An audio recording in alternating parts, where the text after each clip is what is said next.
Monsieur le ministre des Finances des Pays-Bas, je voudrais vous parler dans le cadre de la gouvernance économique européenne de nos finances publiques, à la fois de votre pays et de mon pays. Je suis un peu fâché des déclarations que vous avez faites dans le cadre de vos articles médiatiques. Dans une interview accordée au Figaro début juin, vous dénonciez l'indulgence de Bruxelles par rapport à Paris. Vous estimiez que la Commission européenne se discrédite en n'appliquant pas à la France les règles de discipline budgétaire imposées par le pacte de stabilité, en particulier l'arrêt des 3% du PIB de déficit autorisé.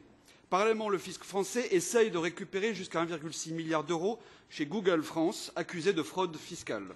Cela fait des années que Google est suspecté de faire transiter des bénéfices au travers de votre pays et de l'Irlande pour ne pas payer d'impôts, notamment grâce au montage fiscal du sandwich hollandais. Mais la France n'est pas la seule victime des concurrences fiscales que pratique votre gouvernement depuis des décennies, et Google pas la seule entreprise à en profiter. Chaque année, ce sont des centaines de milliards de pertes fiscales que subissent vos partenaires européens. Et pour la France, ce manque à gagner représente 30 à 40 milliards d'euros par an, soit près de 2% de notre PIB. Les investissements qui transitent par votre pays ne sont rien d'autre que des flux déroutés depuis d'autres économies nationales en Europe. Les rapports que nous étudions au Parlement indiquent, afin de retrouver une croissance pérenne, le besoin crucial d'investissement en R&D, les difficultés de financement des PME et la nécessité d'augmenter une austérité cruelle pour les peuples européens. Et pendant ce temps, les multinationales distribuent et investissent des bénéfices illégalement acquis dans votre pays.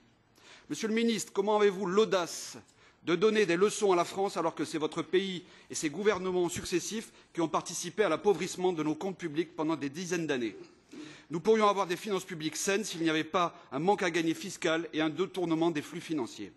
En effet, notre déficit de 3,5% du PIB ne serait que de 1,5 au moins si cette industrie de l'évasion fiscale n'existait pas. Pire, les impôts que ne payent pas les multinationales en France notamment sont compensés par les déficits que vous nous reprochez tant et par l'austérité que vous voulez nous faire subir.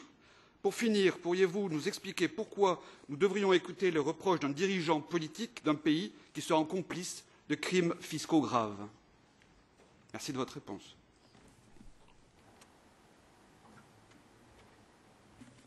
Thank you very much. First of all, En anglais, merci. Concernant mes remarques sur le rôle de la Commission et le pacte, ces remarques ne concernaient que bien peu la France. Je ne faisais pas de commentaires sur la France. La France, je commentais une décision. Il y a une décision de prolongement pour la France. Il y a peut-être de très bonnes raisons. Il y a d'autres pays qui ont eu des prolongations plus importantes. Ça ne pose pas de difficulté tant que l'on se base sur des critères transparents, objectifs et clairs. C'était sur cela que portaient mes remarques. Pour ce qui est de l'évasion fiscale, oui, il y en a, nous le savons tous. Si les Pays-Bas ont fait partie du problème jusqu'à maintenant, eh bien, il serait temps que nous fassions partie de la solution. Ça a été ma position. Nos systèmes fiscaux ont permis aux des sociétés étrangères d'éviter l'impôt, et pas seulement aux Pays-Bas.